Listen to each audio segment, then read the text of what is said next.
বিসমিল্লাহির রহমানির রহিম। আসসালামু আলাইকুম। www.dailynewsstar.com আমাদের অনলাইন নিউজ পোর্টাল। আজ ভার্চুয়াল এডিটর হাফেজ মাওলানা শাহজালাল গোলদার স্টুডিওর বাইরেতে অনুষ্ঠানটি এডিটিং এবং পরিচালনা করছেন। আমার এখানে নিয়মিত উপস্থাপক অনুষ্ঠান পরিচালক মুস্তাফিজুর রহমান গোলদার, ক্যামেরার পিছন হতে ভার্চুয়াল অ্যাসিস্ট্যান্ট এডিটর হাফেজ মাওলানা রিফাত আহমেদ। শুরুতেই the daily news star. 1.15 lakhs Rohingya incoming into Bangladesh. আজ আমাদের নিয়মিত সংবাদপত্র দৈনিক ইত্তেফাক, এই যে উপস্থাপক মহোদয়। আসসালামু আলাইকুম, বিসমিল্লাহির রহমানির রহিম। আসসালামু আলাইকুম। আমার হাতে দৈনিক ইত্তেফাক এবং আমাদের ডেইলি নিউজ স্টার স্টুডিওতে আমরা আছি এই মুহূর্তে। আমাদের নিয়মিত পত্রিকা, তালিকাভুক্ত পত্রিকা দ্য ডেইলি নিউজ স্টার এর সম্পাদক এবং প্রকাশক সাহেব উপস্থিত আছেন। তো শিরোনামও পড়ছেন নিউজ স্টার থেকে উনি, এবং আমি দৈনিক ইত্তেফাক আজ শনিবার ৩রা মে ২০২৫ শিরোনাম পড়ছি। এই বিষয়ে বিস্তারিত আলোকপাত করবেন আমাদের দি ডেইলি নিউজ স্টার সম্পাদক ও প্রকাশক জনাব শাহজাহান আলী গোলদার। আসসালামু আলাইকুম। হ্যাঁ, ধন্যবাদ। আরও ১,১৫,০০০ রোহিঙ্গার অনুপ্রবেশ। স্থানীয় সরকার নির্বাচন আগে হলে স্বৈরাচার পুনর্বাসিত হতে পারে, তারেক রহমান। এখানটায় রোহিঙ্গাদের নিয়ে আমি কিন্তু সেই বলছি, এই প্রথম দফায় যখন আর কি ২ লক্ষ এসছে, এখন তো এখানে ইন করছে তারা ১২ লক্ষ, এখানে জন্মাইছে ২ লাখ, ১৪ লাখ, আরো ১,১৫,০০০। এখন খাতা কলমে এবং অবস্থান করছে আর কি ১৫,১৫,০০০ রোহিঙ্গা। এখান থেকে এই যে রোহিঙ্গাদের জন্য যেটা মানবিক করিডোরের ব্যাপারে জাতিসংঘ মামাবাড়ির আবদার করছে। এই যে অ্যান্তনিও গুতারেস কয়েকদিন আগেই ঘুরে গেল আর কি, ওনার কিন্তু তখন এইটা মনেই পড়ে নাই। জাতিসংঘ হোক, ওআইসি হোক, আর সেই রাশিয়া হোক, ইন্ডিয়া হোক, এরা হচ্ছে সবই এই আমেরিকার দালাল। আমেরিকা যে কথাটা বলে এরা সেই কথাটাই বলে। ইতিমধ্যে তো আমাদের এই যে পরিবেশ উপদেষ্টার কারণে সেই সেন্ট মার্টিন নিয়ে কিন্তু এখন আর কথা নাই। সেন্ট মার্টিনটা এখন এখানে ওই সেই রণতরী যুদ্ধ জাহাজ আসার অপেক্ষায়, এটা কিন্তু আমেরিকার হয়ে গেছে। এখন এইটা এই যে করিডোর ফর কিছু না, এইটা আপনি কি শুনেছেন? এটা যেরকম ইহুদিদের রাষ্ট্র ফিলিস্তিনের, যেটা ইসরায়েল এখন বলছে ফিলিস্তিন হইল ইসরায়েলি রাষ্ট্রের অংশ না, ফিলিস্তিনটাই হইল সৌদি আরবের অংশ।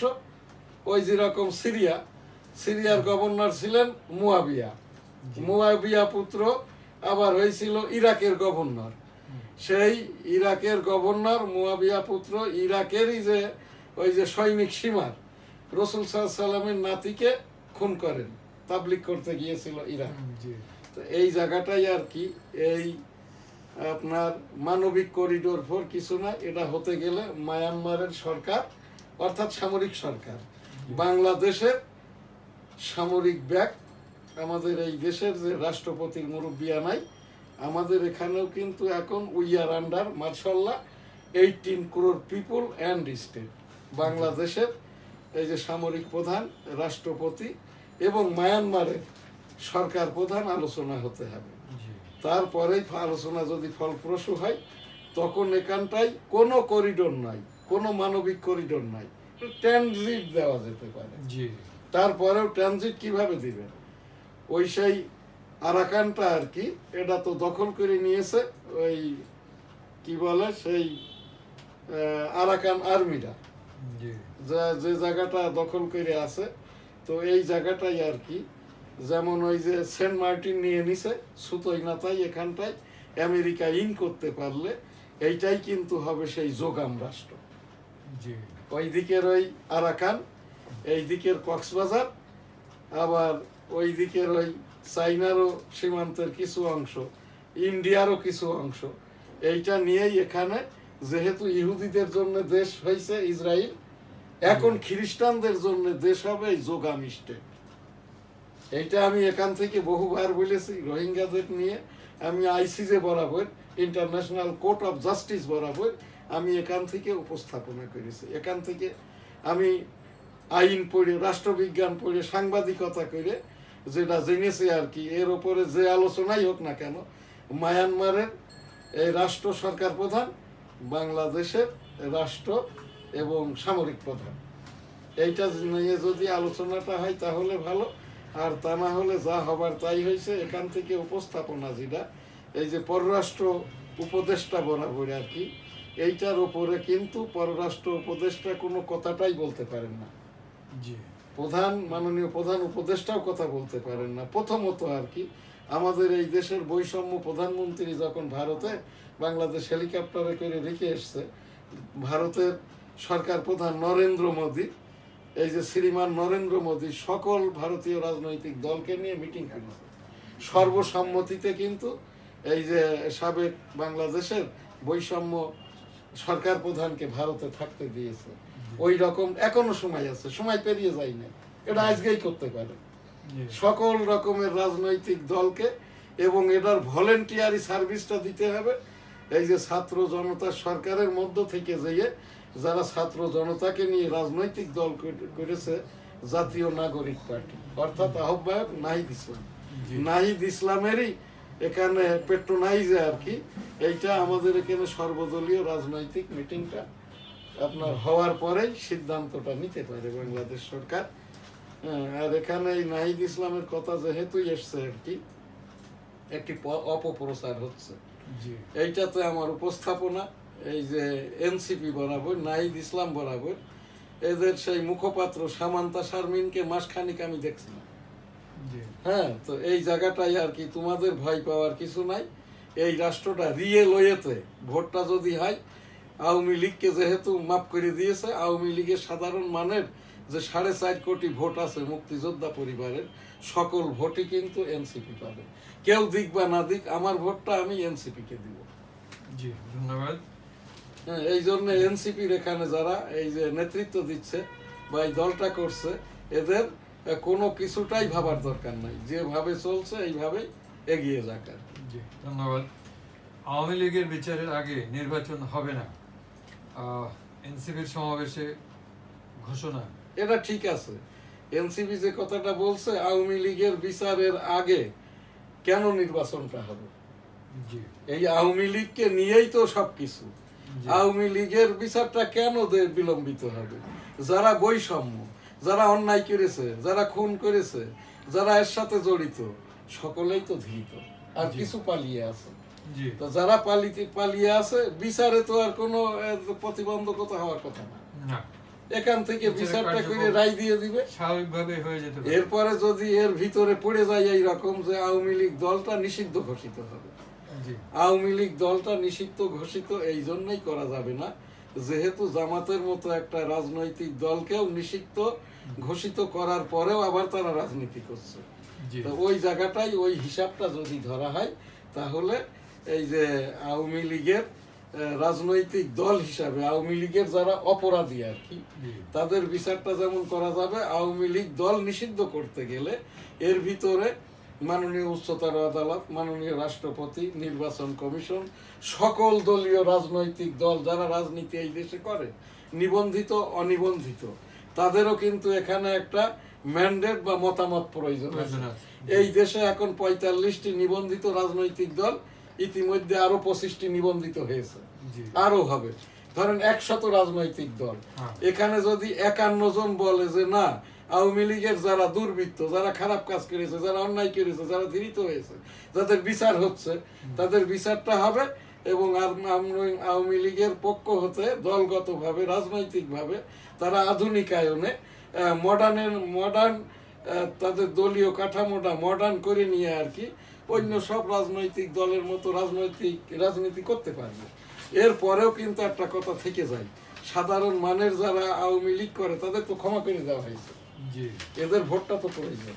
আর যদি এদের ভোটটা না হয়, তাহলে যত ভোটই হোক না কেন, যদি এখানে এই 35% ভোট আওয়ামী লীগের হয়, তাহলে এই জায়গাটায় আওয়ামী লীগের ভোট কিন্তু 6 কোটি, বিএনপিরও ভোট প্রায় 6 কোটি, আর বাকি যে 1.25 কোটি ভোট, এটা সকলের মিলে। তো এই জায়গাটায় যদি আওয়ামী লীগের ভোটগুলো ভোট দিতে না যায়, যখন আওয়ামী লীগকে বঞ্চিত করা হবে সাধারণ মানুষ কিন্তু ভোট দিতে যাবে না, টাকা পয়সা দিয়ে হয়তো 2-1 লাখ ভোট কিনা বেচা হবে আর কি। তখন সর্বোচ্চ দেখা যাচ্ছে ভোটটা কাস্টিং হবে এই 40 থেকে 45%। জি, হ্যাঁ, ধন্যবাদ। শ্রমিকদের আগের অবস্থায় রেখে নতুন বাংলাদেশ গড়া সম্ভব নয়, প্রধান উপদেষ্টা। এখানে আমরা তো যে কাজটা করছি মাননীয় প্রধান উপদেষ্টার সকল কথাই এটা ন্যাশনাল স্পিচ। জি, তো এইটা আর কি আপনি পড়ে দেন আর কি। মাননীয় প্রধান উপদেষ্টা ডক্টর মোহাম্মদ ইউনূস মহোদয়ের আজ 3 মে 2025 জি, মাননীয় প্রধান উপদেষ্টার ন্যাশনাল স্পিচ। ধন্যবাদ। আমি কিছু অংশ পড়ছি। হেডলাইনটা আগে পড়তে হবে, তারপরে জি। 2 লাইন। শ্রমিকদের আগের অবস্থায় রেখে নতুন বাংলাদেশ গড়া সম্ভব নয়, প্রধান উপদেষ্টা। ছাত্র জনতার গণ অভ্যুত্থানের আকাঙ্ক্ষা নতুন বাংলাদেশ গড়ার দৃঢ় প্রত্যয় ব্যক্ত করে অন্তর্বর্তী সরকারের প্রধান উপদেষ্টা অধ্যাপক ডক্টর মোহাম্মদ ইউনূস বলেছেন, ছাত্র জনতা শ্রমিকদের গণ অভ্যুত্থানের মাধ্যমে যে আকাঙ্ক্ষা তৈরি হয়েছে তা হলো নতুন বাংলাদেশ গড়ার। নতুন বাংলাদেশ হবে না যদি শ্রমিকদের অবস্থা পুরনো বাংলাদেশের মতো থেকে যায়।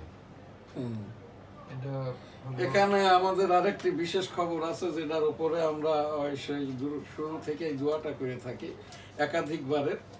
মাননীয় প্রধানমন্ত্রী বেগম খালেদা জিয়া জি, উনি 5 তারিখে আর কি লন্ডন থেকে এয়ার অ্যাম্বুলেন্সে আসার কথা ছিল, এই এখন সাধারণ বিমানে করেই আসবেন 5 মে।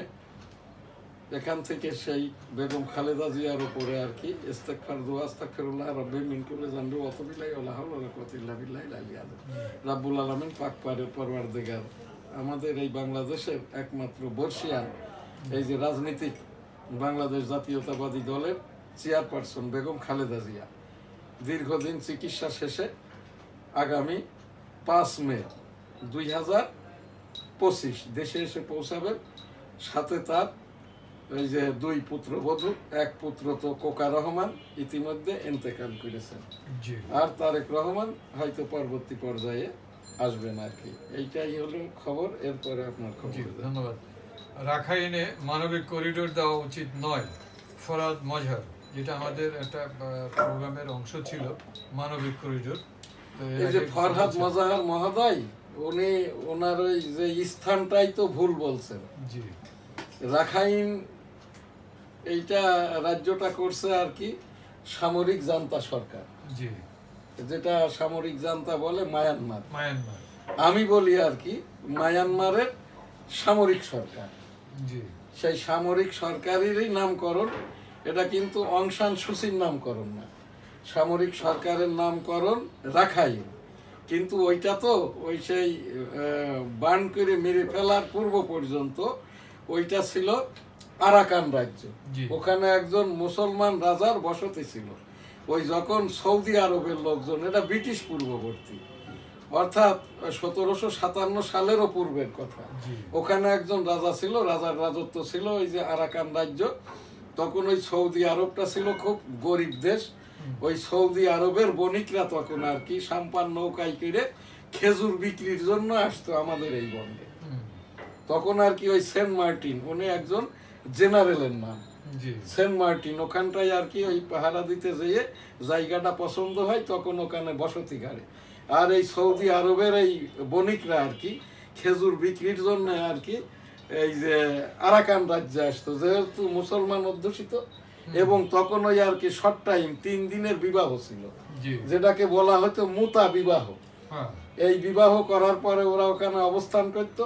কিছু কিছু আর কি তাদের ওই স্ত্রীদেরকে সন্তানাদিকে নিয়ে যেত, আর কিছু এদেরকে রেখে যেত। আপনি যদি যখন মক্কা মদিনায় হজ উমরায় যাবেন তখন দেখবেন আর কি মক্কা শরীফ মদিনা শরীফের আশপাশে আর কি এই রোহিঙ্গারা আছে। এরা কিন্তু ওই সৌদি আরবেরই প্রোডাক্ট, এটা কোনো বাই প্রোডাক্ট নয়, এটা কিন্তু রিয়েলি আর কি বৈবাহিক সূত্রে তাদের সন্তানাদি। আচ্ছা, তো এই জন্যই আর কি এই যে ফরহাদ মজাহার মহোদয় উনি বলছেন আর কি রাখাইন রাজ্য, জি, মানে এক্ষেত্রেও আর কি এই যে ফরহাদ মজাহার মহোদয় ওনার মাথার টুপিটা কিন্তু এটা পিরালি টুপিও না, সুন্নতি টুপিও না, জি ওটা কিন্তু ওনার ওই যে ড্রয়িং রুম, ওখানে সব ল্যাংটা মেয়েদের ছবি। হ্যাঁ, এইটা কোন মানবিকতার জন্য এটা আমি জানি না। তো এইটা আমি এখানে কেন বলছি, একটা রাজ্যকে নিয়ে যেটাকে নিয়ে এত কথা হচ্ছে, সেইটাকে বলা হচ্ছে আরাকান সালভেশন আর্মি। জি সেই জায়গাটায় কি রাখাইন বলা যায়? না কনফিউজ আপনি হয়েছেন না? অবশ্যই। হ্যাঁ, যাই হোক আর কি। তো এই জায়গাটায় কথাটা ভালো, জি করিডোর দিয়া ঠিক হবে না কেন? ওখানে তো করিডোরই হবে না। করিডোর তো আমাদের 3 বিঘা করিডোর আছে, তো ওই জায়গাটা তো ওই রকম না। না আর এক দেশের পেটের ভিতরে তো বাংলাদেশ না, ইন্ডিয়ার পেটের ভিতরে বাংলাদেশ না, মায়ানমারের পেটের ভিতরে তো বাংলাদেশ না। না এই যে মায়ানমার এবং বাংলাদেশের মাঝখানে নাপ নদী, তো এই জায়গাটাই একমাত্র হতে পারে, সে নৌপথে হোক, আকাশপথে হোক, বা বাই রোডে হোক, ট্রানজিট হতে পারে, ট্রানজিট ট্রান্সশিপমেন্ট হতে পারে। জি। খাবার দাবার ওষুধপত্র পৌঁছাইবে তো, আনা নেওয়া করবে তো মানুষজন, এটা ট্রানজিট বা ট্রান্সশিপমেন্ট। এর বাইরেও কিছু, এর বাইরেও হতে গেলে, ভিতরেও হতে গেলে মায়ানমারের সরকার বাংলাদেশের রাষ্ট্রপতির মুরব্বিয়ানায় উই আর আন্ডার মার্শাল্লাহ 18 crore পিপুল অ্যান্ড বাংলাদেশ সামরিক প্রধান এবং রাষ্ট্রপতি, মায়ানমারের সরকার প্রধান, রাষ্ট্রপতি এখানে উপস্থিতিতে মিটিং সিটিং এর মাধ্যমে, তারপরেও বাংলাদেশের সকল রাজনৈতিক দলের প্রতিনিধিত্ব লাগবে এখানটায়। জি ধন্যবাদ। জাতীয় নিরাপত্তা উপদেষ্টার পদ থেকে ওয়ার্ল্ডকে সরিয়ে দিলেন ট্রাম্প। আচ্ছা, হার্ভার্ড ইউনিভার্সিটির কর সুবিধা থাকবে না। হার্ভার্ড ইউনিভার্সিটির এই যে বিষয়টা না, হার্ভার্ড, হ্যাঁ জি, এই ওই যে একটা কথাই আছে না, সবকিছু করিস আর কি, এই যে দারোগার পাছায় খোঁচা দিস না। তা কোনো দেশের কোনো রাষ্ট্রপতি, সরকার প্রধান, জি এরা যদি আর কি শিক্ষা ব্যবস্থার ওপরে, বিদ্যুতের ওপরে, তারপরে যোগাযোগের ওপরে এই জায়গাটায় যদি হাত দেয়, মুরব্বিগিরি সাজতে চাই আর কি, তখন তার কিন্তু গদি নড়বড়ে হয়ে যায়, ক্ষমতাটাই ছুটে যায় আর কি। জি যেটা আমাদের দেশের সাবেক সরকারের ক্ষেত্রে ঘটেছে। আজকে যদি সাবেক সরকার শেখ হাসিনা এই রকম বৈষম্য না করে নির্বাচনটা যদি দিত, ভোটাভুটিটা যদি দিত, মানুষকে যদি ভোট দিতে যাইতে দিত, তাহলে কিন্তু এই দুরবস্থাটাই পড়তো না আর কি। এবং এখানে আমার উপস্থাপনা, আওয়ামী লীগের যারা বৈষম্য করেছে এবং যারা ধৃত হয়েছে, জেলখানায় আছে, মামলা হয়েছে, বিচারটা হতেই হবে। এরপরেই আর কি বিচারও চলবে, সংস্কারও চলবে, নির্বাচনেরও ডেট শিডিউল ঘোষণা করতে হবে। কারণ ডেট শিডিউলের পরেও কিন্তু 45 দিন সময় থাকে। আজকে ধরেন ডেট শিডিউল হইলো 45 দিনের ভিতরে নির্বাচনটা করতে হবে। জি এই জন্য নির্বাচনী ডেট শিডিউল ঘোষণা করা ছাড়া অন্য কোনো গত্যান্তর বা উপায় নাই। ধন্যবাদ। নিরাপত্তা ইস্যুতে আইনি চ্যালেঞ্জে হার, রাজপরিবারে ফিরতে চান কয় মিনিট গো? Prince Harry. 18 আচ্ছা, সর্বোচ্চ, আর 3 মিনিট আছে। আচ্ছা ধন্যবাদ। আমি শর্ট টাইমে আমি শিরোনাম করছি। সর্বোচ্চ করদাতাকে ইজারা না দিয়ে খাস আদায় করছে ডিএনসিসি। ভারত হামলা চালালে পাল্টা জবাব দিতে পাকিস্তান প্রস্তুতি। বিশ্ব মুক্ত গণমাধ্যম দিবস আজ, সূচকে 16 ধাপ এগিয়েছে বাংলাদেশ। কোনটাই এই গণমাধ্যমে? জি বাংলাদেশে এখন কোনো গণমাধ্যম নাই। আর যে কথাটা বলছে কি প্রধান উপদেষ্টা প্রেস সচিব, কোনো কিছু উল্লেখ নাই এখানে। উল্লেখ আছে বিশ্বমুক্ত না না, গণমাধ্যম ওখানে দিবস আজ। কথাটা স্টেটমেন্ট দিছে কে? স্টেটমেন্ট দিছে, ওখানে হেডিং হচ্ছে ইত্তেফাক রিপোর্ট। ও আচ্ছা, যাই হোক আর কি। এখানে আমি একটা খবরে দেখলাম যে প্রেস সচিব আর কি, মাননীয় প্রধান উপদেষ্টা, উনি মাননীয় প্রধান উপদেষ্টার কেরানি। প্রধান উপদেষ্টা যে কথাগুলো লিখে দেন আর কি, ওইটা খালি স্লিপ ধরে পড়বেন। বাকি যেটা করছে এইটা সাংবাদিকতায়ও যায় না, কোনো কিছুতেই না। বাংলাদেশ সাংবাদিকতায় কোনো ধাপই আগায়নি। এখন সাংবাদিকও নাই, সংবাদপত্রও নাই, মিডিয়াগুলোতে সব যা হবার তাই হচ্ছে। এটা এখন আর খবরটাও কেউ দেখে না। এই জন্যই আমরা এই যে নিউজ পেপার এখান থেকে দেখিয়ে রিভিউ করি আর কি। আমাদের এই ডেইলি নিউজটা লিখতে ফাঁকা আর কি। এখনকার প্রোগ্রাম কি এখন হজমরা? না, আমাদের মানবিক করিডোর, এটা নিয়ে আপনি আলোচনা করছেন। এটা তো সময় এবং খুব কম। সময় কম। তারপরে যেটা হলো এনসিপি, যেটা হলো এনসিপি নিয়েও আপনি কথা বলেছেন, যেটা হলো এনসিপি এদের হতাশ হওয়ার কিছু নেই। এখানে আমাদের এই চ্যানেল থেকে যে উপস্থাপনা, আপনি, আমি, আমার সন্তানরা, আপনার সন্তানরা, আমরা সকলেই আর কি এই যে ছাত্র জনতা সরকারের সাথে, এনসিপির সাথে। অর্থাৎ এই যে বাবারে তোমরা কোনো চমৎকারের ভিতরে পড়ো না, তোমাদের কাজটা হচ্ছে করে যাও, নির্বাচন ডেট শিডিউল হোক, ভালো ভালো প্রার্থী দিবা, ক্যান্ডিডেট আর কি। এই জায়গাটাই এই যে অন্যান্য দলের যারা নির্বাচন করতে চাচ্ছে, মানুষজন এদেরকে ভোট দিবে কি দিবে না জানি না, তবে আমি ভোট দিব না, আমি কাউকে ভোট দিতে বলবোও না আর কি। আমি একটা কথাই বলবো আর কি, এই যে ছেলেপিলেরা 2000 ছেলে এখানে প্রাণ দিয়েছে, দেশটা নতুন করে আমাদের জন্য তৈরি করে দিয়েছে একটি ভোটের মাধ্যম দিয়ে আর কি, এদেরকে আমরা সহযোগিতা করি। আর তোমরা বাবারা এই যে নাহিদ ইসলাম, ভালো প্রার্থী দিবা, ভোটের চিন্তা আমাদের, প্রার্থী দেওয়ার চিন্তাটা তোমাদের। এইটা আমার এখান থেকে উপস্থাপনা। আমার ভোটটা তো আমি দিবই আর কি। আওয়ামী লীগের যে 4.5 কোটি সাধারণ মানের ভোটার, এদেরকেও আমি এখান থেকে এই যে জাতীয়ভাবেই বলছি আর কি, আপনারাও দেখে শুনে বুঝে এই যে এনসিপিকে আর কি ভোট দিবেন কি দিবেন না জানি না, সমর্থন করবেন। এদেরকে আশাহত করা যাবে না আর কি। এরা আশাহত হলে আমরা আশাহত হব, দেশটা আশাহত হবে, আমরা হতাশায় নিমজ্জিত হব। এই কাজটা করা যাবে না আর কি। আর এই দেশের পরজীবীদের উদ্দেশ্যে আমি বলছি, যারা সুবিধা নিচ্ছেন আবার জ্ঞানদান করছেন, আপনাদের ওই জ্ঞান আমার প্রয়োজন নাই। এই মাননীয় প্রধান উপদেষ্টার প্রেস সচিব শফিকুল আলম আপনাকে বলছি আর কি, আমাদের সম্পাদকদের, সাংবাদিকদের, মুক্তিযোদ্ধাদের জ্ঞানদান প্রয়োজন নাই, আপনার কাজটা আপনি করেন। মাননীয় প্রধান উপদেষ্টা যে কথাগুলো বলেন সেই কথাগুলোই প্রচার করেন। ওখান থেকে যদি সম্মানী নেন, আমার সম্মানীটা আমি আপনাকে দিব না অংশ। জি ধন্যবাদ। আমাদের পরবর্তী অনুষ্ঠান হজ উমরা এবং পীর মুরিদি, তার আগে একটু বিষয় আমাদের একটু বাকি আছে আলোচনার, সেটা হলো ইসরায়েলি দাবানল। এ প্রসঙ্গে আপনি যদি ইসরায়েলের এই যে দাবানলটা শুরু হয়েছে তো কয়েকদিন আগে, আমি 1987 সাল থেকে এই যে যখন ইয়াসির আরাফাত মহোদয়কে দেখছিলাম ঢাকাতে আর কি, তখন থেকেই আমি ইস্তেগফার দোয়াটা করি। ওই ইসরায়েলের ভিতরেও কিন্তু 1 কোটি মানুষের ভিতরে 22 লক্ষ আছে মুসলমান, আর 50,000-এর মতো অন্য ধর্মাবলম্বী, বাকি 78 লক্ষ হচ্ছে ইহুদি। এর ভিতরে ম্যাক্সিমামই জায়ান ইহুদি, আর বাকিটা হচ্ছে মুসা আলাইহিস সালাম, হারুন আলাইহিস সালামের ওই যে গরুর বাছুর পূজা করা এই ইহুদি আর কি। তো এইটা আর কি এখান থেকে মাঝে শোনা গেল, যেটা আমাদের 3য় পবিত্র স্থান, আল্লাহর ঘর বাইতুল মুকাদ্দাস, যেখান থেকে মহানবী মুহাম্মদুর রাসূলুল্লাহ সাল্লাম মেরাজে গিয়েছিলেন আর কি, ওইটা তারা গুড়িয়ে দেবে বাবরি মসজিদের মতো। আর এটা কিন্তু অমূলক কথা নয় আর কি, যেরকম বাবরি মসজিদটা কিন্তু গুড়িয়ে দিয়েছিল এই নরেন্দ্র মোদী, তখন কিন্তু বিজেপি করতো না, তখন সে কট্টর হিন্দুত্ববাদী যে যুব সংগঠনের নেতা ছিল। তো এই জায়গাটাই যেহেতু বেঞ্জামিনে ভরা ইসরায়েল আর কি, এখান থেকেই সেইটা, এটা অনেকে অনেক কথাই বলছে, দাবানল এটা একটা দুনিয়াবি প্রক্রিয়া। এর ভিতরে আর কি, এর ভিতরে এটা নিয়ে আমাদের অন্য কোনো আমোদ আহ্লাদ করার দরকার নাই। আমি যেটা আস্তাগফিরুল্লাহ রাব্বিহিম মিন কুল্লি যামবি ওয়া আতুবু ইলাইহি ওয়া লা হাওলা ওয়া লা কুওয়াতা ইল্লা বিল্লাহিল আলিয়্যিল আযীম। রব্বুল আলামিন এই যে ফিলিস্তিনিদেরকে মাফ করে দিন, যারা মারা গেছে শহীদ জান্নাত দান করুন, যারা অসুস্থ দূরতালয়ে সুস্থ করে দিন। আর ওই যে বেঞ্জামিনদেরকে হয় হেদায়েত দান করুন, না হলে ধ্বংস করে দিন।